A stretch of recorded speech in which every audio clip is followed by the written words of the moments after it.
अनंत अनंत सिद्ध परमेष्टि भगवानों की। इस युग के प्रथमाचार्य श्री चारित्र चक्रवर्ती आचार्य भगवान श्री शांति सागर जी महान मुनिराज की। आचार्य भगवान श्री विद्यानंद जी महाराज की। आचार्य भगवान श्री विमल सागर जी महाराज की। आचार्य भगवान श्री श्रुत सागर जी महाराज की। मुनि श्री प्रणम्य सागर जी महाराज की। मुनि श्री हनुमान सागर जी महाराज की। आचार्य भगवान श्री प्रमुख सागर जी महाराज की।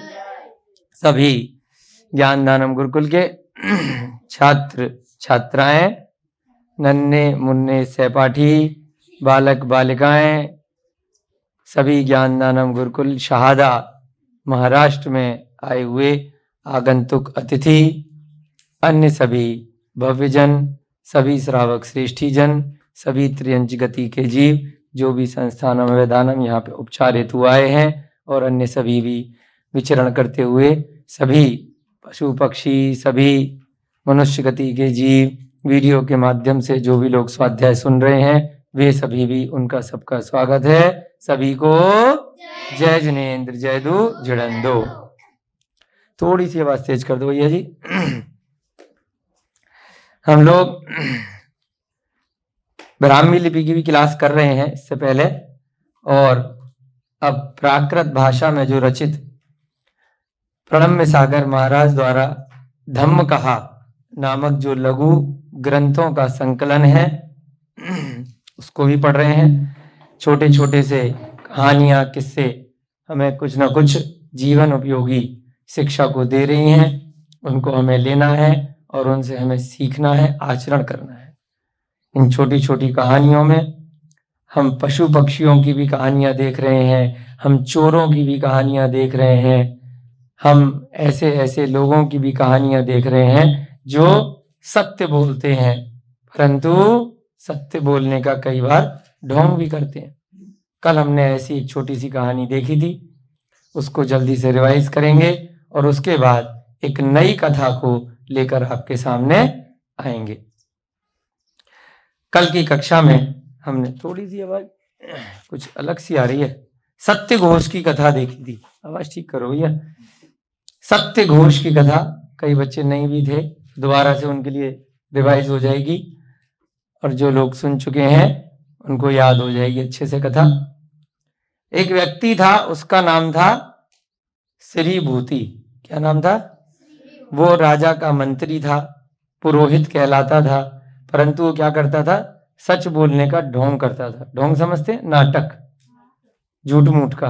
असली में तो बदमाश था, लेकिन दिखाता था कि मुझसे ज्यादा सच्चा आदमी कोई नहीं है। वो मंत्री होकर के भी क्या करता था? ब्राह्मण था तो वो एक अपना जनेऊ धारण करता था। जनेऊ जानते हैं आप लोग ना?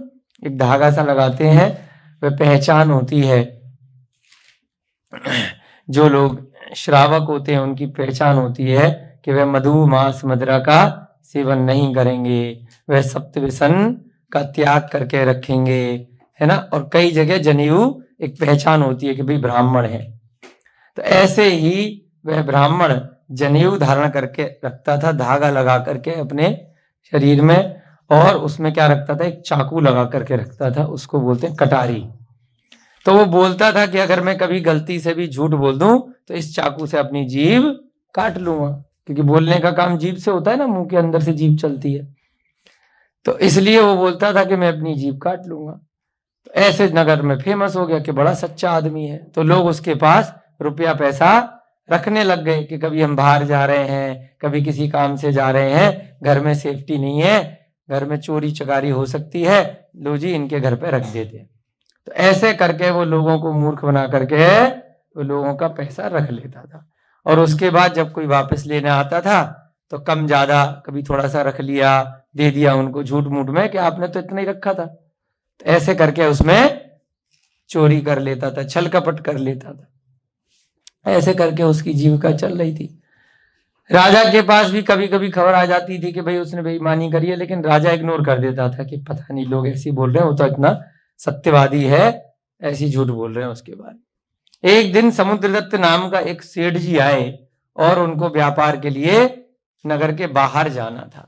तो उन्होंने 5 रत्न उसके पास रखवा दिए, ये सोचकर कि ये सच्चा आदमी है। वो भी उसके झूठ फरेब में फंस गए और उन्होंने अपने 5 रत्न, रत्न जानते हो ना आप लोग, हीरा, पन्ना, माणिक्य, बहुत महंगे महंगे रत्न होते हैं, डायमंड, हाँ उसी को हीरा बोलते हैं। तो ये सब चीजें उसने रखवा दी, अपनी 5 बहुमूल्य रत्न, कि जब वापस आऊंगा तो ले लूंगा, सेफ्टी से रख लेगा ये। तो हम भी बैंकों में जैसे पैसे रखते हैं ना, तो पहले बैंक नहीं होती थी, तो ऐसे ही साहूकारों के यहाँ लोग पैसे रख देते थे, ऐसे ही वो पुरोहित बन गया था कि लोगों का सामान रख लिया और वापस कर दिया। लेकिन वापस करता नहीं था, कुछ ना कुछ बेईमानी कर लेता था। जब कोई चीज पसंद आ गई, किसी किसी का कर दिया, जिसका ऐसी हल्का फुल्का माल है, थोड़ा बहुत मार्जिन रख लिया। तो ऐसे ही सेठ जी जो है समुद्र व्यापार के लिए बाहर चले गए, खूब पैसा कमाया, परंतु लौट के आते में उनका जो शिप था, जो पानी का जहाज था, जलयान उसको बोलते थे, वो डूब गया, वो नष्ट हो गया। तो जो भी पैसा वैसा कमाया था, जो भी सामान वामान लाए थे वहां से, वो सब डूब गया, नुकसान हो गया। तो वो बड़ी मुश्किल से जान बचा करके तैर वैर करके समुद्र से लकड़ी वकड़ी मिल गई, कोई ऐसे पेड़ वेड़ पकड़ के बेचारे समुद्र के किनारे आए और ढूंढते ढांढते बहुत दिनों बाद अपने नगर में वापस आ गए। अब सोचा कि चलो भाई क्या करें, सब तो लुट गया, बड़े परेशान, बड़े हैरान, कि चलो कोई बात नहीं, कम से कम 5 रत्न हमने उस पुरोहित के पास में, सत्य घोष के पास रखवा रखे। श्रीभूति उसका ओरिजिनल नाम था, परंतु वो ऐसा ढोंग करता था तो उसका नाम सत्य घोष के नाम से प्रसिद्ध हो गया था। अब जैसे ही वहां पहुंचे, तब तक नगर में चर्चा तो हो ही गई थी कि भाई ऐसे ऐसे बहुत सारे लोग आ रहे हैं, उनका जहाज डूब गया है, और वो जो सेठ जी भी हमारे उसी जहाज में गए थे, अरे ये तो जीवित बच के आ गए। तो जैसे ही सत्य घोष ने दूर से आते हुए उन्हें देखा, तो पहले से ही जैसे आप लोग बैठे हो ऐसे चेले बैठे हुए थे वहां पर, तो उनको पहले से ही कह दिया कि वो आएगा, देखो अपने रत्न मांगेगा, वो पागल हो गया है। क्योंकि उसके मन में क्या था, बेईमानी थी, छल कपट था। तो इसलिए ही अपने सेवकों को जो आसपास बैठे थे, जो उसकी बातें कहानियां कपोड़ियां सुन रहे थे, उनको भड़का दिया कि फला फला व्यक्ति देखो दूर से आ रहा है, वो आके अपने 5 रत्न मांगेगा, और वो पागल हो गया है, वो ऐसे ही रोज आता है, विक्षिप्त हो गया है, क्योंकि उसका जलयान छूट गया है, लेकिन अपन ने तो लिए ही नहीं है। तो ऐसे उसने अपने चेलों को पहले से बोल दिया। जैसे ही वो व्यक्ति आया और उसने वही किया, अपने रत्न मांगे भाई, कि मेरे को रत्न दे दीजिए, मैं रखवा के गया था, मेरा नुकसान हो गया। सेवकों से उसने कहा कि देखो मैंने इसके मन की बात जान ली थी, ये रोज रोज आता है, और वही हुआ। इस प्रकार से उसके सेवकों ने जैसे ही सुना, लगा कि हमारे महाराज तो बड़े अंतर्यामी हैं, सब कुछ पहले से मन की बात जान लेते हैं। आजकल और भी बहुत सारे लोग ऐसे प्रसिद्ध हो रहे हैं। तो तुरंत क्या किया कि ले करके उसको पीटना शुरू कर दिया, समुद्र रत्न को लिया, ठुकाई शुरू कर दी उस बेचारे की, उसे मारना शुरू कर दिया और धक्के मार करके वहां से बाहर निकाल दिया। अब बेचारा क्या करे, उधर जलयान भी डूब गया, सारे व्यापार का पैसे का भी नुकसान हो गया, और यहाँ ये रत्न जिसको रखवाए थे ये भी बेईमान हो गया। तब क्या किया जाए, बेचारा वास्तव में पागलों की तरह फिरने लगा, और ऐसे 6 महीने दर दर की ठोकरें खाते खाते व्यतीत हो गए, और राजमहल के पास ही एक पेड़ के पास रात को जाकर के सो जाता था, और वहां पर यही बोलता रहता था कि मेरे रत्न सत्य घोष ने रख लिए हैं, मेरे रत्न सत्य घोष ने रख लिए हैं। कई दिनों तक राजा की जो रानी थी रामदत्ता, इस प्रकार से वो सुनती रहती थी। एक दिन उसकी नजर पड़ी कि ये रोज एक ही बात बोलता है, क्या मामला है, लगता तो पागल है, जिस प्रकार से कपड़े हो गए हैं इसके, है ना, जिस प्रकार से रहता है, पेड़ पे रह रहा है, कहीं भी खा पी लेता है, लेकिन लाइन एक ही बोलता है, तो कुछ ना कुछ मामले में गड़बड़ है। हो सकता है कि ये सच बोल रहा हो, कोई पागल होगा, कभी कुछ बोलेगा, कभी कुछ बोलेगा, कभी किसी पे पत्थर मारेगा, कभी कुछ करेगा ना, लेकिन ये तो ऐसा तो कुछ करता नहीं। तो राजा को उसने बोला कि राजा जी मुझे लगता है कि क्या पता ये सच बोल रहा हो, इसकी जांच करनी चाहिए। राजा ने कहा ठीक है भाई, मेरा तो मंत्री है, मैं कैसे उसको डायरेक्टली बोल दूं कि भाई तू बेईमान है, तू चोर है, तुम एक काम करो, तुम खुद ही जांच कर लो, है ना, तुम्हारे को जैसे ठीक लगता है। तो रानी ने राजा की आज्ञा ली और उसने कहा कि ठीक है, मेरे ऊपर छोड़ दिया, मैं खुद ही न्याय करूंगी, जजमेंट करूंगी। और उसने अगले दिन सत्यघोष को बुलाया और क्या कहा कि चलो आज हम जुआ खेलेंगे, द्यूत क्रीड़ा करेंगे, है ना, और जुए में जो जीत जाएगा उसकी जीत हो जाएगी, एंटरटेनमेंट हो जाएगा, अच्छा है, उसकी बात मानी जाएगी।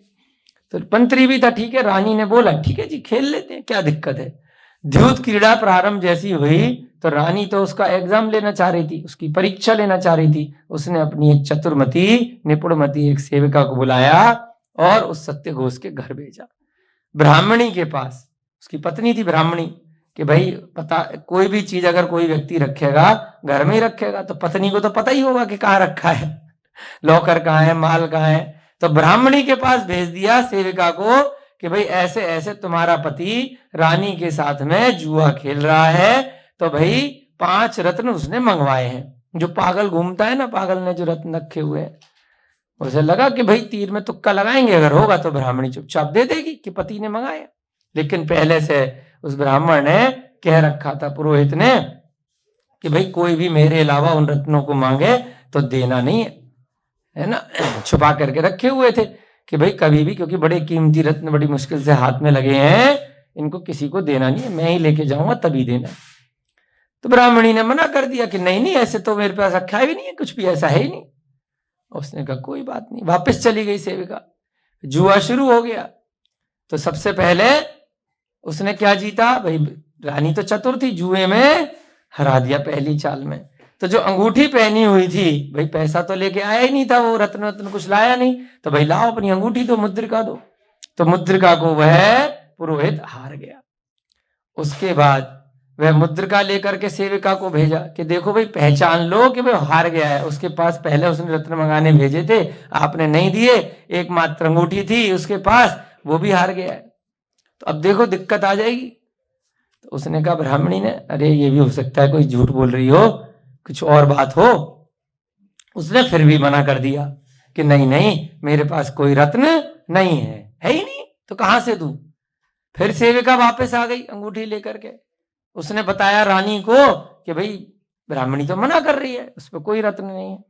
फिर भी रानी को डाउट था कि हो ना हो कुछ तो गड़बड़ है, और ट्राई करते हैं। फिर से जुआ शुरू हो गया। जुआ वैसे खेलना अच्छी बात नहीं होती, आप लोगों को नहीं खेलना, लेकिन कई लोग खेलते हैं तो कैसे कैसे चीजें हार जाते हैं वो यहाँ पे बताया है। उसके बाद रानी ने फिर अगली चाल चली जुए में। तो यहां पर उस बेचारे के पास तो कुछ था नहीं, तो उसने क्या गिरवी रख दिया, अपना जनेऊ और अपनी कटारी, जो चाकू था। वो एक इज्जत का सवाल होता है, उसी की वजह से वह सत्यघोष के नाम से प्रसिद्ध था, है ना। जैसे कई बार बोलते हैं ना कि भाई पकड़ी रख देंगे हम, कोई बड़ा व्यक्ति होता है कि अपनी पकड़ी रख देंगे, मतलब हमने अपनी इज्जत अपना जमीर गिरवी रख दिया।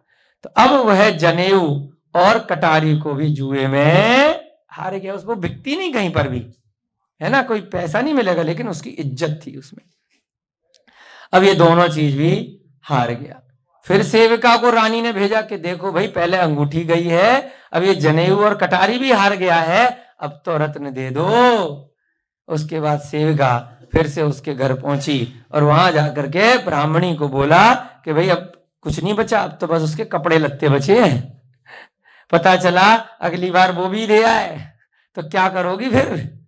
अगर तुम्हारे पति, भाई मुनि महाराज तो चीज अलग होती है, वो तो अगर उसकी तो इज्जत ही खत्म हो गई है, पहले छुरा कटारी सब चला गया, जनेऊ।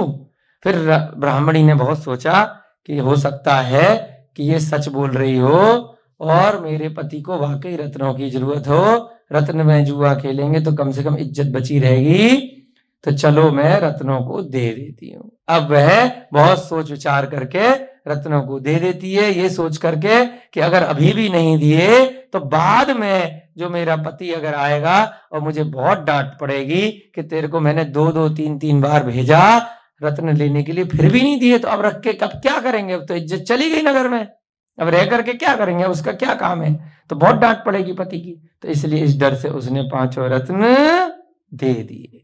अब जैसे ही वो रत्न लेकर के सेविका वह रानी के पास पहुंची, रानी ने समझ लिया कि यही चोर है।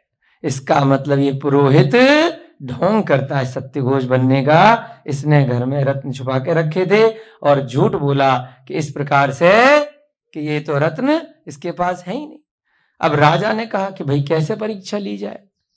राजा को वो रत्न रानी ने दे दिए। अब राजा ने भी सोचा डायरेक्टली कैसे बोलेंगे, क्या पता कोई और रत्न रानी ने डर से दे दिए हो, घर पे उसके कुछ और रखा हुआ हो।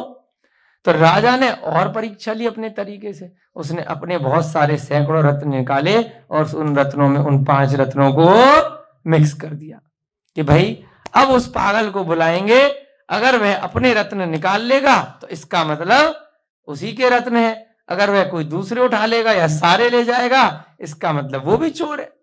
तो अब उस पागल को, यानी कि जो समुद्रदत्त नाम का सेठ था, उसको राजा ने बुलाया कि भाई हमें आपके रत्न मिल गए हैं, आप इतने बार से बोलते हो, इनमें से अपने रत्न निकाल लो।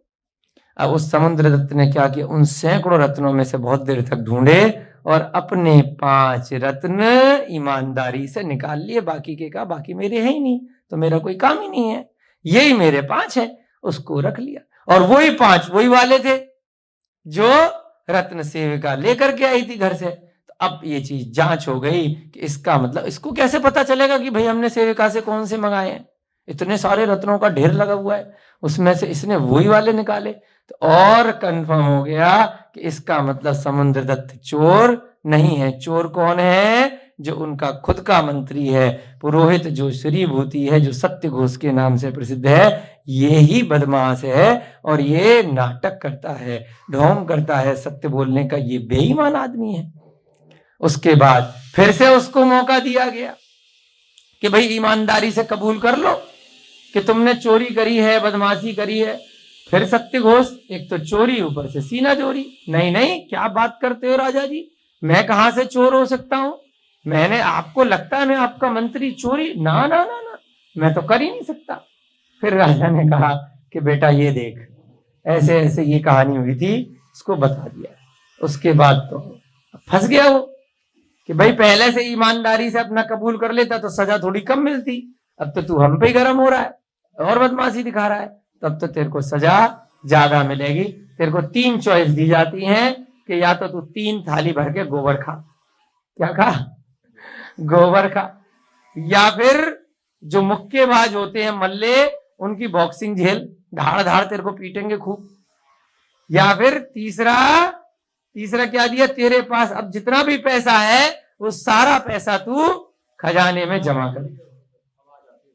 आवाज आती है, चलो थोड़ी देर कर लेंगे, जोर से कर ले, है ना। 3 ऑप्शन दिए, या तो तू क्या कर, गोबर खा बैठ करके, 3 थाली भर भर करके, इतने बड़े बड़े थाल, या ये जो बॉक्सर घूम रहे हैं हमारे राज्य में, इनके खूब मुक्के खा, या तीसरा ऑप्शन है तेरे पास जितना पैसा अब बचा है वो सारा पैसा हमें दे दे।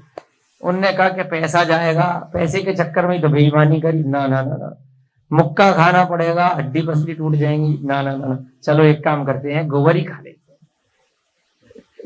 ऐसा मंदबुद्धि वह पुरोहित, वह मंत्री, उसने कहा ठीक है गोबर खाएंगे, कोई दिक्कत नहीं है। तो उसने गोबर खाना शुरू कर दिया बेचारे ने।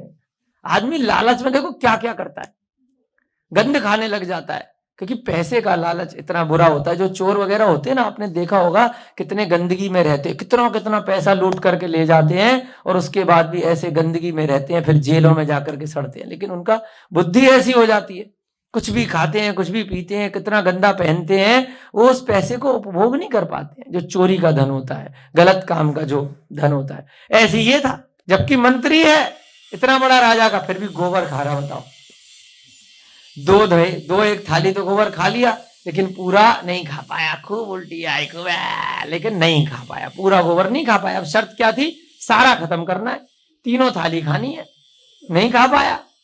अब दूसरा भी उसको तीनों में से एक पूरा काम करना पड़ेगा, है ना। पहला वाले में हार गया। फिर उसके बाद ठीक है भैया, धन तो नहीं दे सकता, क्योंकि धन के लिए तो इतना काम किया है, ठीक है मुक्के खा लेता हूं। खूब बाउंसर ने खूब मारा उसको, धे धनाधन, पस्त हो गया, बस छोड़ दो, मत मारो बस। अब वहां भी हार गया, पहले वाले में भी पूरे नहीं खा पाया गोबर, दूसरे वाले में भी सारे मुक्के नहीं खा पाया। अब भाई ठीक है, अब क्या ऑप्शन बचा है, धन भी ले लो। खूब पिटा, खूब गोबर खाया और धन भी सारा गया, यानी कि तीनों की तीनों ऑप्शन उसको लेने पड़े। उसके बाद क्या हुआ, जब इतना पिटा, इतना गोबर खाया, और फिर जब पैसा भी चला गया, खूब दर दर की ठोकरें खाता रहा, और फिर बाद में अंत में जाकर के मरण को प्राप्त हुआ। जो लालची व्यक्ति होता है, इसी प्रकार से उसका दुखद अंत होता है। और मरने के बाद भी यह आचार्य महाराज कहते हैं कि उसका दुर्गति का परिणाम क्या हुआ, क्योंकि वो सारा की सारा धन कहां चला गया, वो राजा के खजाने में चला गया। उसको धन का इतना लालच था, इतना लोभ था, इस कारण से उस धन को प्राप्त करने के लालच से वह उसी खजाने में सांप बन गया। क्या बन गया? सांप। त्रियंच गति में चला गया। अगंधन जाति का, अगंधन एक जाति होती है, जैसे कोबरा जाति होती है, सांप बन गया। सांप बन के क्या करेगा? कोई खाएगा तो है नहीं उस पैसे को, कोई पहनेगा तो है नहीं। सांप क्या कपड़े पहनते हैं? कभी देखा किसी सांप को कपड़े पहने हुए, मुकुट लगाए हुए हैं, बहुत अच्छे अच्छे हार लगाए हुए? बेचारा सांप उस खजाने में, उसी पागलपन में, उसी लालच में उसकी रक्षा करता रहता है कि भाई मैं किसी को ये धन लेने नहीं दूंगा। तो वह आचार्य महाराजों ने अपने ज्ञान से यहां पर देखा कि अगले जन्म का भी देख लिया कि इतना लोभी था, इतना लालची था कि मरने के बाद उसी धन में क्या बन गया? सांप बन गया। बताओ। तो हमें ऐसे लालच से, ऐसे मायाचारी से, ऐसे छल कपट से बचना चाहिए। मायाचारी का परिणाम होता है अगली गति त्रियंच गति की मिलती है, छल कपट का परिणाम है ना। तो त्रियंच गति में आते हैं सभी सर्प इत्यादि, तो इनसे हमें बचना चाहिए। ऐसे दुष्परिणामों से, ऐसे कार्यों को नहीं करना चाहिए। ये सत्य घोष की कथा आप लोगों के लिए पुनः बताई, क्योंकि कई बच्चे नहीं भी आए थे पिछली कक्षा में, तो उनको भी सुनने को मिल गई। अब हम अगली कथा आज यहाँ पे लेंगे, उसका नाम है तापस की कथा। हाँ पवन भैया जी लिखो। 15वें नंबर की कथा आज प्रारंभ होने जा रही है, तापस कथा। तापस माने होता है तपस्वी। अब अभी हमने कल किसकी कथा पढ़ी थी? सत्य घोष की। अभी तपस्वी की। जो तपस्वी होते हैं, साधु बन जाते हैं, है ना। बहुत सारे साधु आजकल भी आप सुनते हैं कि साधु के वेश में बदमाशी दिखाते।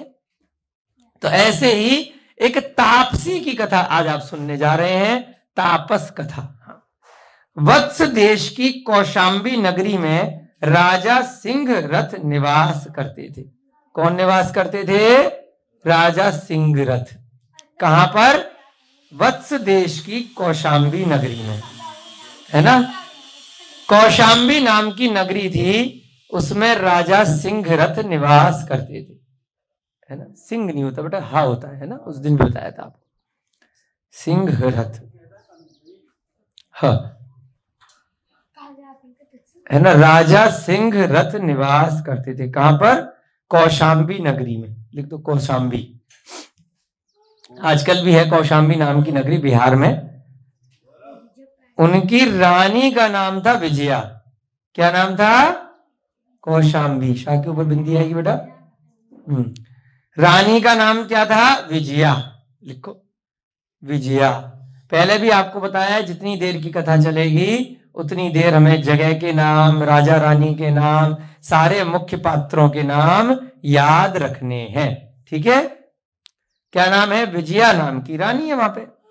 वहां एक चोर कपट से तापस होकर रहता था, है ना। अभी थोड़ी कथाएं किसकी चल रही हैं? जो ढोंगी लोग हैं। ढोंगी जानते हैं ना? ढोंगी वर्ड सुना? ढोंगी नहीं सुना है? बताओ क्या होता है ढोंगी? ढोंगी यानी कि नाटक करता है, हाथी के दांत दिखाने के और खाने के और, है ना। यानी कि जो सामने दिखता है वो होता नहीं है, उसे क्या बोलते हैं? ढोंग करना, ढोंगी। छल कपट, मायाचारी जो करता है, जैसे सच बोलता है, दिखाता है कि मैं बहुत सच्चा हूं, लेकिन निकलता क्या? झूठा आदमी निकलता है ना। दिखाता है कि मैं तो बड़ा तपस्वी हूं, परंतु चोर होता है ना। ऐसे होता है ना। आप बच्चों में भी एक आधा बार कभी कभी ढोंग कर लेते होगे ना। मम्मी के पास गए, पापा के पास गए, नहीं नहीं मैंने ये तो चीज नहीं ली है, तो उसे क्या बोलेंगे? ढोंग करना, नाटक करना, झूठ बोलना, तो क्या होता है? ढोंगी। ऐसे ही एक चोर व्यक्ति था जो कपट, कपट माने छल कपट, कपट जानते हो? मायाचारी को ही छल कपट बोलते हैं। छल कपट से, झूठ फरेब से क्या बन गया? तापसी बन गया। क्योंकि तापसी बन जाऊंगा तो क्या करेंगे लोग? हमारे जो वस्त्र आभूषण है, जो बाहरी परिवेश है, हमें थोड़ा थोड़ा सा ज्ञान प्राप्त हो गया है, हमने उसको लेकर के लोगों को मूर्ख बनाना शुरू कर दिया। तो लोग जल्दी आकर्षित हो जाते हैं, बड़े सारा मेला लगा लेते हैं, वाजी वाजी बड़े अच्छे तपस्वी हैं, और फिर उनकी मायाचारी में फंस जाते हैं। तो ऐसे बहुत सारे साधु पंचम काल में भी मिलते हैं, चतुर्थ काल में भी मिलते थे, भविष्य में भी मिलेंगे, हमेशा से होते आ रहे हैं। लेकिन उनके चक्कर में जो असली साधु हैं उनसे द्वेष नहीं करना चाहिए। असली भी होते हैं, थोड़े बहुत एक आधा नकली भी होते हैं, क्या दिक्कत है ना? तो ऐसे ही वहां पर एक साधु के वेश में कौन रहता था? चोर रहता था। वह दूसरे की भूमि को स्पर्श नहीं करता हुआ दिन में हवा में डोलते हुए सीके में स्थित होकर के पंचाग्नि तप करता था। क्या करता था? देखो ध्यान से सुनना इस लाइन को। क्या बोला? कि जैसे ये जमीन है, भूमि है ना, अब दिमाग में आएगा अरे मेरी नहीं है, किसी ना किसी की तो होगी, किसी राजा की है अगर सड़क है, या कहीं पर किसी भी पर्सनल व्यक्ति की व्यक्तिगत है, तो किसी जमीन को भी टच नहीं करता था। कि इतना ज्यादा ढोंगी था कि ये जमीन किसी की होगी, है ना? ये जमीन क्या नाम भाई सबका? रोहन, हाँ धनंजय की है, ये जमीन अक्षरा की है, ये जमीन पूनम की है, वर्षा की है, आंचल की है। ना ना ना ना ना ना ना, अपन तो इसको टच भी नहीं करेंगे, छुएंगे भी नहीं, इतना ढोंग करता था। समझ रहे हो? क्या करता था? एक रस्सी से पेड़ पर एक झूला बना लिया था, उस पे रहता था कि भाई मैं जमीन भी टच नहीं करूंगा किसी की। पूरे दिन उस झूले में बैठ करके रस्सी का जो बना रखा था हवा में, उसमें पंचाग्नि तप करता था। कभी नीचे आग लगा ली, एक टांग पे खड़ा हो गया, खूब ड्रामे किया करता था, पूरी नौटंकी मचा रखी थी। तो लोगों को लगा अरे वाह क्या जबरदस्त त्यागी तपस्वी है कि किसी की जमीन भी टच नहीं करता है, किसी का लेता ही नहीं है, कि आ महान तपस्वी, वाह वाह वाह वाह। उसके खूब चेले बन गए, है ना? अब रात्रि में क्या करता था? रात में तो कोई देख नहीं रहा है, तो रात्रि में नगर में नीचे उतर के आता था और लूट का कार्य करता था, चोरी किया करता था। जिसका घर खुरा ले गया, है ना, नगर में उसका माल निकाल लिया, कोई मिल गया उसका छीन लिया, अपना ओढ़ी चादर, और जो है कोई पहचान तो पाएगा ही नहीं, तपस्वी पे तो कोई शक करेगा ही नहीं। तो क्या करता था? चोरी करता था रात में जाकर के। एक समय नगर लुट गया है, इस प्रकार से सुनकर के राजा ने कोटपाल से कहा, हे कोटपाल, 7 रात्रि के भीतर चोर को पकड़ करके लेकर के आओ, अन्यथा अपना सिर लेकर के आओ। तो राजा ऐसे ही धमकाता है अपने मंत्रियों को। कोटपाल क्यों होते हैं? कोटपाल माने जो सैनिक है, जो पकड़ता है लोगों को, सेनापति है कोटपाल, जो रक्षा वाला होता है। एक दिन क्या हुआ, नगर में बहुत लोगों की यहाँ चोरी हो गई एक साथ। बहुत सारे लोग अपने सेफ्टी से सो रहे थे, जैसे आप लोग शादी ब्याह में जाते हैं ना, बहुत सारे ज्वेलरी पहन करके जाते हैं, तो वहां पर चोरी हो जाती है खट्टी एक बार में। घर खुले पड़े हैं, पीछे से एक साथ कई घर खाली हैं, सब माल साफ। तो ऐसे ही एक बार उस कपटी साधु को, उस ढोंगी साधु को बहुत सारे घरों को एक साथ लूटने का मौका मिल गया। बहुत सारा माल एक साथ बटोर लिया, खूब सारा सोना चांदी हीरे जवाहरात लोगों के लूटे, खजाना भर लिया, और फिर वहीं बैठ गए तपस्वी बन के। तो भोग नहीं पाते ऐसे लोग, बेचारा दिन भर तो तपस्या ही कर रहा हूं बैठ के टांग पे ऊपर हवा में, घर भी नहीं, और लेकिन दिमाग में रहता मेरे पास इतना पैसा हो गया, मेरे पास इतना पैसा हो गया। ऐसे ही होता है चोरी के लोगों का, अंत समय अच्छा नहीं जाता है, लेकिन इकट्ठा कर लिया उसने। उसके बाद अब राजा को जैसी खबर आई, राजा किसको पकड़ेगा? राजा के पास चोर तो है नहीं, अपने कोटपाल को पकड़ा कि तेरा क्या काम है, तेरे रहते हुए यहां नगर में चोरी हो कैसे गई?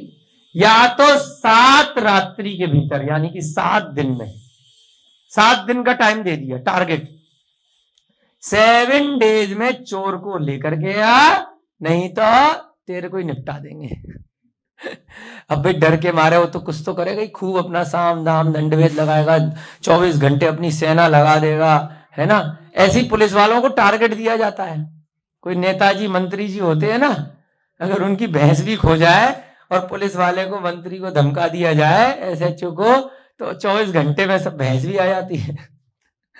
होता है कि नहीं? क्योंकि डर होता है कि नौकरी चली जाएगी, है ना, तबादला हो जाएगा कहीं ना कहीं, और आम आदमी का कुछ बहुत कुछ चला जाए तो महीनों सालों तक चक्कर कटाते रहते हैं पुलिस वाले। अबे क्या है, और उल्टे जिसके यहाँ चोरी हुई है उसी से पैसे लेते हैं कि अगर चोर को पकड़ना है भाई इतने पैसे दे, ये कर वो कर, केस लड़ेंगे। 20 सालों तक उस बेचारे के चप्पल जूते, उसके बच्चे बड़े हो जाते हैं, बूढ़े हो जाते हैं और मर जाता है, तब तक वो बेचारा चोर को पकड़ के ही नहीं लाते। क्यों नहीं लाते? कि डर नहीं होता है ना। डर एक बहुत खतरनाक चीज है। तो पुलिस वालों को भी, यानी कि कोतवाल एक तरह से उस समय के पुलिस वाले, उनको डर पैदा किया। क्यों? क्योंकि राजा स्ट्रिक्ट था कि मेरे नगर में इतनी बड़ी चोरी हो गई, तो क्या कर रहा है? तो पुलिस वाले को धमका दिया। अब राजा ने भैया नौकरी से निकालने की नहीं बोली है, राजा ने क्या बोला है? सीधे निपटा ही देंगे, है ना। तो इस डर से अब उसने क्या किया, कोटपाल ने, चोर को प्राप्त नहीं करता हुआ वह चिंता में निमग्न हुआ अपराह्न काल में बैठा था। अब कई दिन निकल गए, 2-4 दिन हो गए, सर पकड़ करके कि अब तो भैया 2 दिन रह गए, अब तो लटकने वाले हैं, बस अब जब तब कर लो, अब तो मरने वाला हूं मैं।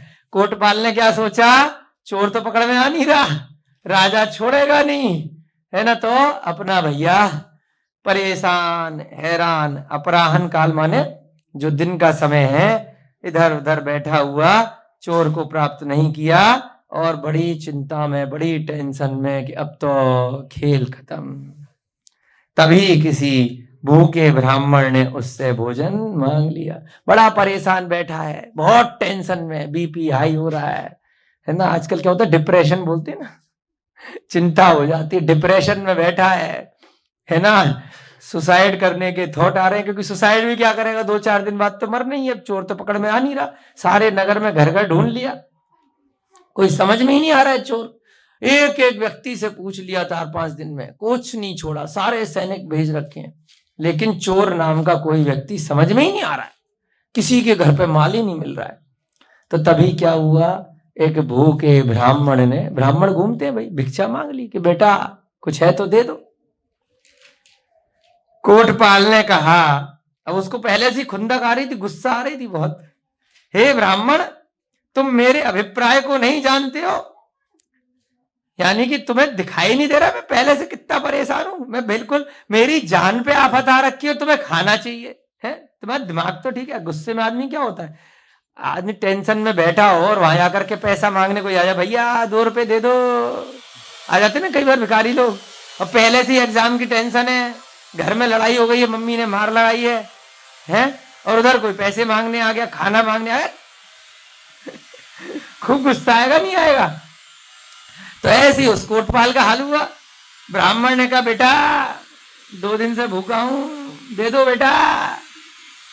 कोटपाल ने कहा, हे ब्राह्मण, तुम मेरे अभिप्राय को नहीं समझते, तुम्हें दिखाई नहीं दे रहा मैं कितना परेशान हूं, मेरी जान को आफत आ रखी है, इधर तो मेरे प्राणों का संदेह है और तुम मुझसे भोजन मांग रहे हो, यहां मेरी जान को आफत है, मैं मरने वाला हूं, 2-4 दिन का मेहमान हूं और तुम्हें अपने भोजन की पड़ी है, चलो भागो यहां से। तो उसने फटकार दिया उसको। इस प्रकार के वचनों को सुनकर के ब्राह्मण ने पूछा, ब्राह्मण ने बेचारे ने कुछ तो कहा नहीं था, गरीब आदमी है, भूखा बेचारा, कभी कोई खिला दे कभी कोई खिला दे। उस ब्राह्मण ने कहा कि देखो, बताओ बेटा क्या बात है। वो शांत स्वभाव का था। ब्राह्मण ने कहा, आपके प्राणों का संदेह किस कारण से? अच्छा बेटा बताओ, कोई बात नहीं, बता दो क्या पता, मैं घूम तो गरीब ऐसी घूमता रहता हूं, क्या पता तुम्हारी समस्या का समाधान कर दूं। तो उसने पूछ लिया कि भाई बताओ किस कारण से तुम अच्छे खासे बैठे हो, तुम्हें किससे डर है, कौन तुम्हें मारेगा, क्यों तुम्हें संदेह है प्राणों का। कोटपाल ने कारण बता दिया कि देखो भाई, मैं राजा का कोटपाल हूं, कोई छोटा मोटा आदमी नहीं हूं, लेकिन तुम मुझसे ज्यादा बढ़िया हो, कम से कम खाना पीना चला लेते, जिंदा तो रह लेते हो। यहां तो अगर जरा सी गलती हमसे नहीं भी हुई हो, हमने चोरी करी भी नहीं है, फिर भी राजा हमें मार रहा है, क्योंकि भाई हम अपना काम ठीक से नहीं कर पा रहे, हमें चोर नहीं मिल रहा है। कोटपाल ने कारण बता दिया। कोटपाल से कारण सुनकर के ब्राह्मण ने पूछा कि देखो, यहां कोई अत्यंत निष्प्रही पुरुष रहता है।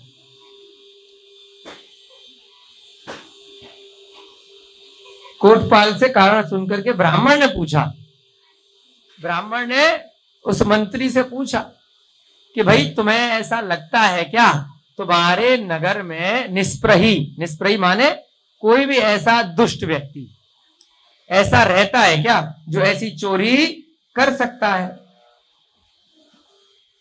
ऐसा लगता है क्या आपको।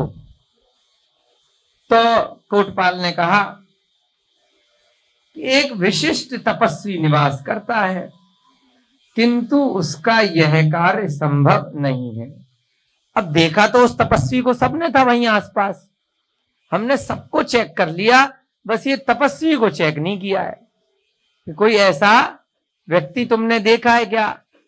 तो कोटपाल ने कहा कि मैंने देखो सबको ढूंढ लिया, सबसे बात कर ली, एक ये तपस्वी है, बस यही रह गए, लेकिन नहीं, ये तो बड़े तपस्वी हैं, ये ऐसा काम नहीं कर सकते, क्योंकि ये तो बड़े विशिष्ट पुरुष है, ये तो दूसरे की भूमि को भी टच नहीं करते हैं, उनके द्वारा यह कार्य संभव नहीं है। ब्राह्मण ने कहा अच्छा, तुमने सारे नगर में सबको देख लिया, सारे सैनिकों को। उन्होंने कहा भाई यही रह गया, तो फिर ठीक है। ब्राह्मण ने कहा कि मुझे तो लगता है कि फिर यही चोर है। अभी अंदाजा लगा रहा है, क्योंकि वह अत्यंत निष्प्रय है, क्योंकि मेरे को भी पता है इसके बारे में, निष्प्रय मैंने कि भाई ये हो सकता है। इस विषय में मेरा एक कथानक सुनो।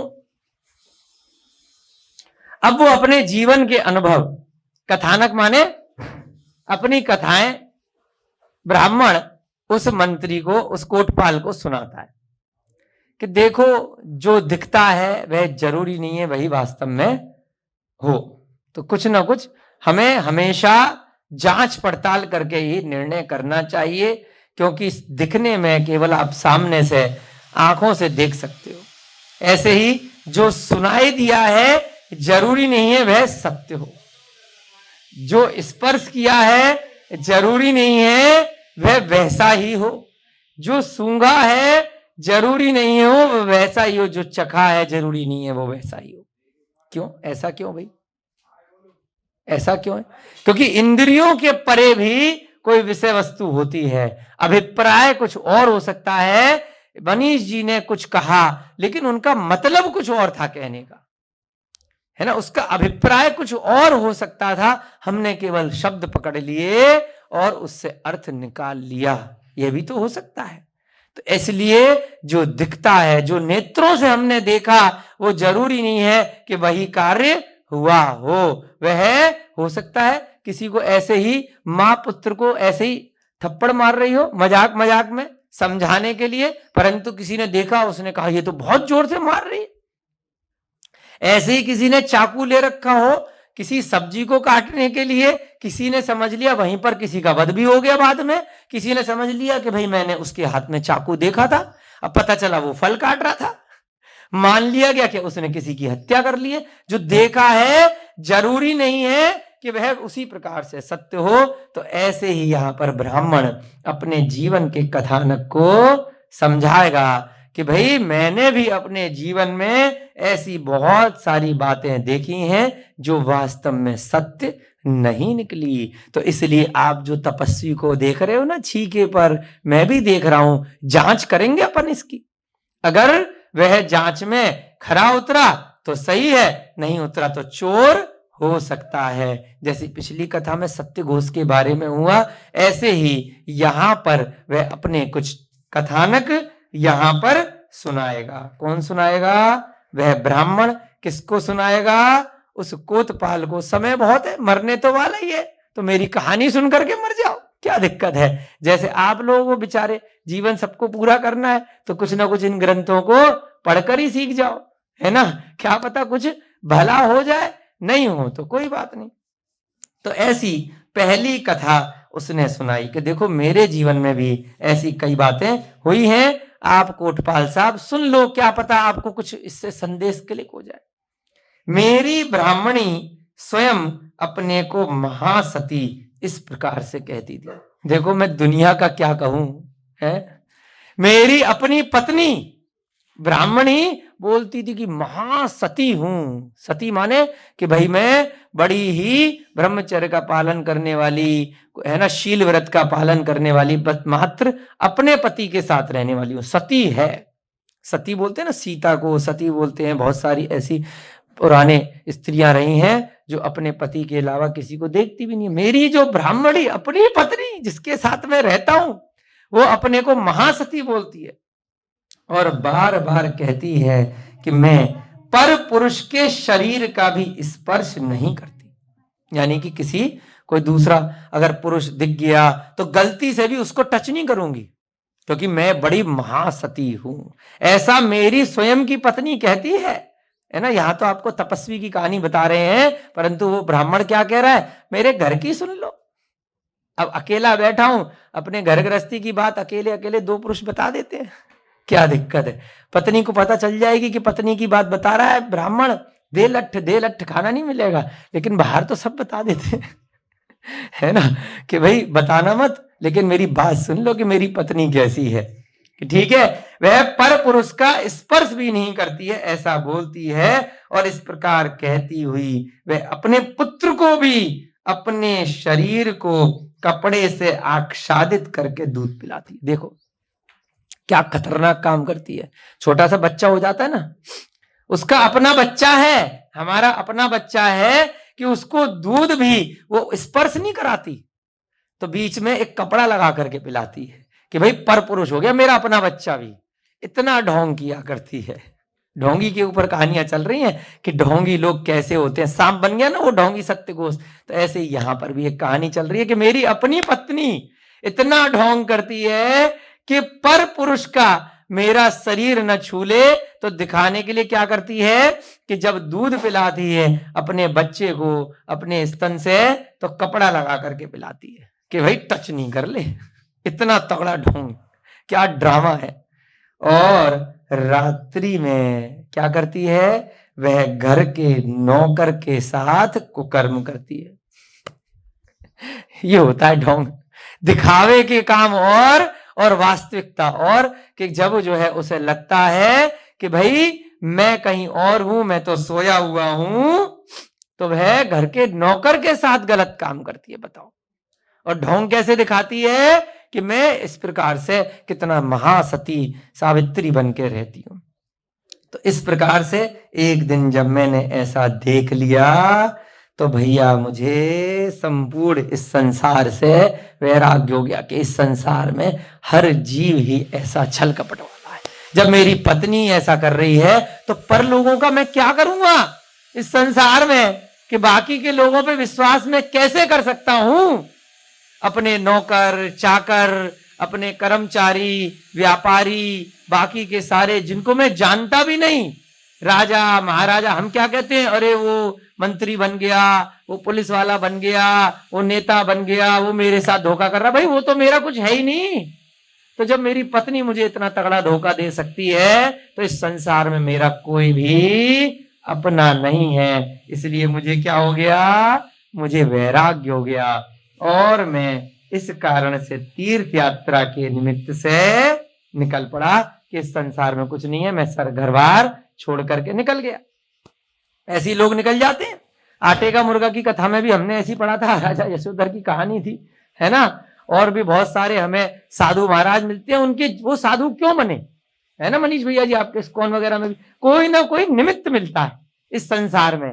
कभी किसी को किसी से धोखा मिला, कभी किसी को किसी से, और अगर किसी को कहीं से धोखा नहीं मिला तो इन ग्रंथों से किसी ने सीख लिया कि इस संसार में किसी का कोई भी अपना नहीं है, आज नहीं तो कल धोखा मिलेगा। तो इसलिए बिना कारण के भी बहुत सारे लोग साधु बन जाते हैं, स्वाध्याय करके, पुराने जन्मों की कथाओं को, कथानकों को सीख करके, वर्तमान लोगों के कथानकों को दूसरों को सीख करके, और अपने स्वयं के जाति स्मरण से, निमित्त ज्ञान से भी बहुत सारे लोग साधु बन जाते हैं कि कितनी मुश्किल से मुझे यह मनुष्य भव मिला है, मुझे उसे व्यर्थ में नहीं जाने देना है।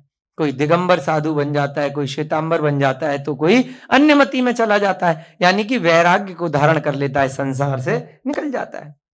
तो इस कारण से अब मुझे इस संसार में, जब मेरी पत्नी अपनी नहीं, मेरा घर अपना नहीं, वही मुझे धोखा दे रही है, वही मुझे रोटी खिला रही है, तो मैं फिर किसके आश्रय से रहूंगा? मैंने घर बार छोड़ दिया। वो ब्राह्मण अपनी कथा बता रहा है। किसको बता रहा है? कोटपाल को। तुम तो इस छींके में रहे हुए साधु को देख करके कह रहे हो ये कि धोखा नहीं देगा, बड़ा अच्छा आदमी है। नहीं, ये चोर नहीं हो सकता। मैं तो तुम्हें अपने घर की बता रहा हूं कि जब वो मुझे, मेरी पत्नी धोखा दे सकती है, तो ये क्यों नहीं चेक करो इसको, दिक्कत क्या है? ऐसे ही ब्लाइंड फेथ क्यों करना, किसी के ऊपर अंधविश्वास क्यों करना? आप चेक करो। तो उसके बाद जब मैं तीर्थ यात्रा के लिए निकल पड़ा, तो मार्ग में हितकारी भोजन के लिए बांस की लाठी के बीच स्वर्ण की सलाखा को मैंने छिपा लिया। वैराग्य तो हो गया था, लेकिन कभी जरूरत पड़ सकती है, तो थोड़े से पैसे मैंने रख लिए रास्ते के लिए। भाई वैराग्य हो गया है, कभी कहीं रुकना पड़ेगा, कभी कहीं रुकना पड़ेगा। तो उस समय के पैसे क्या होते थे? सोना वगैरह जो होता था, कोई ऐसे रुपया तो चलता नहीं था। तो मेरे पास एक सोना था, गोल्ड था एक, उसकी मेरे पास मैंने सलाखा बना रखी थी, डंडी। तो अब मैं रास्ते में कभी इमरजेंसी में जरूरत पड़ जाए तो उसको मैंने बांस के अंदर रख लिया। जब मैं घर से निकला, घर छोड़ करके, तो बांस होता है ना, बांस उसमें बीच में गैप होता है, तो उसके अंदर मैंने सोना की एक डंडी रख ली कि कभी इमरजेंसी में जरूरत पड़ेगी तो मैं थोड़ा थोड़ा सा टुकड़ा बेच करके अपना काम चला लूंगा। तो ऐसे करके मैंने वो बांस रख लिया। आगे गमन करने पर मुझे एक ब्रह्मचारी बालक दिखाई दिया। ब्रह्मचारी घूमते हैं ना लोग, है ना, तो ब्रह्मचारी जो शादी वादी नहीं करते, बड़ा तपस्या करते हैं, तो एक मुझे रास्ते में एक ब्रह्मचारी बालक मिला। वार्तालाप के अनंतर वह मेरे साथ चल दिया। वो भी अकेला घूम रहा था बेचारा ब्रह्मचारी अपना, मैं भी अकेला था कि चलो उसको भी कंपनी मिल जाएगी, वो भी वैरागी है, हम भी वैरागी हैं, दोनों इकट्ठे चल दिए। वार्तालाप भी हो जाएगा, अपना मन लगा रहेगा। ऐसी साधुओं के संग बन जाते हैं ना कि चलो एक से भले दो, तुम भी एक पथ पर, हम भी एक पथ पर, दोनों साथ साथ चल दिए। मैंने उसका विश्वास नहीं किया क्योंकि अभी मेरे को नया नया मिला था। फिर भी मैंने उस पर इस कारण से, पता नहीं कौन हो क्या हो, तो इसलिए मैं उससे थोड़ा दूरी बना के रखता था। लेकिन वार्तालाप के लिए, कंपनी देने के लिए, ट्रेन में आप जाते हैं कहीं पर, हवाई जहाज में जाते हैं, बस में जाते हैं, तो 2 4 5 घंटे 10 घंटे 24 घंटे की यात्रा होती है ना। गए हो ना बच्चों आप लोग ट्रेन वगैरह में, बस में, तो कोई गप्पे मारने के लिए बगल में मिल गया तो थोड़ी बहुत जान पहचान हो जाती है। लेकिन उसको आप ये नहीं बताते हो कि मेरे बैग में माल क्या है, बताते हो क्या कि मेरे पर्स में कितना पैसा है ना। वो रास्ते में आपको मूंगफली खिलाता भी है तो बहुत सारे लोग नहीं भी खाते हैं, क्या पता इसमें जहर तो नहीं मिला रखा है, बेहोशी की दवा तो नहीं है ना। फिर भी दोस्ती हो जाती है, थोड़ा सा विश्वास हो जाता है, तो कई लोग मूंगफली बिस्किट खा लेते हैं और बाद में क्या होता है, जितनी दोस्ती करी थी सारी निकल जाती है, कहीं सड़क पे बेहोश पड़े मिलते हैं या मर जाते हैं और सारा माल साफ हो जाता है। फिर समझ में आता है कि इस संसार में किसी पे विश्वास नहीं करना। तो ऐसे ही इस कारण से मैंने उस ब्रह्मचारी पे विश्वास नहीं किया, क्योंकि मैंने अपनी पत्नी को देख लिया था, तो मैं ऐसे रास्ते में राहगीर पर विश्वास कैसे करूंगा। मैंने उस पर विश्वास नहीं किया, तो इसलिए मैंने उस लाठी को बड़े यत्न से रक्षा करी। वो जो लाठी थी मेरे पास, जो बांस का डंडा था, वो मैं अपने पास ही रखता था हमेशा 24 घंटे, क्योंकि पता चला कभी उसने पकड़ लिया, इधर उधर जाने के लिए गलती से हिल गया और अंदर से अगर वो निकल गई सोना, तो लेकर के कहीं भाग नहीं जाए। इस डर से मैंने उस लाठी को हमेशा अपने पास रखा। अब क्या होगा, भाई लाठी ऐसी कोई कीमती चीज तो है नहीं, है ना, बांस का डंडा है। अब दूसरे आदमी को न हो तो शक हो जाएगा कि बार बार सोता भी है तो बगल में रख के सोता है, जाता है तो इसको लेकर के जाता है ना, कहीं 2 नंबर 1 नंबर भी जा रहा है तब भी उसको साथ में लेके जा रहा है, नहाने जा रहा है तब भी लाठी को साथ में लेके जा रहा है। तो मामला क्या है, इस लाठी में है क्या, तो शक ना हो तो हो जाए। तो ऐसे ही बहुत कोशिश से मैं उस लाठी को हमेशा जब अपने पास रखता था तो उस बालक ने जान लिया कि इस लाठी के बीच में कुछ है, क्योंकि कई बार वो हमसे कोशिश करता था लेने की, ऐसे ही अकस्मात हम नहीं देते थे तो उसको डाउट हो गया, उस लड़के को, ब्रह्मचारी को, कहने को ब्रह्मचारी था लेकिन उसको लाठी पे शक हो गया कि हो ना हो इस लाठी में कोई मामला है, कोई फेवरेट है इनकी, कोई तो चक्कर है। एक दिन रात्रि में वह कुंभकार के घर सोया। कुंभकार कौन होते हैं, जो मटके वगैरह बनाते, कुंभकार। एक दिन क्या हुआ कि भाई हम लोग जैसे कभी कहीं सो जाते थे, कभी कहीं सो जाते थे, दोनों वैरागी हैं, तो एक कुंभकार के घर सो गए।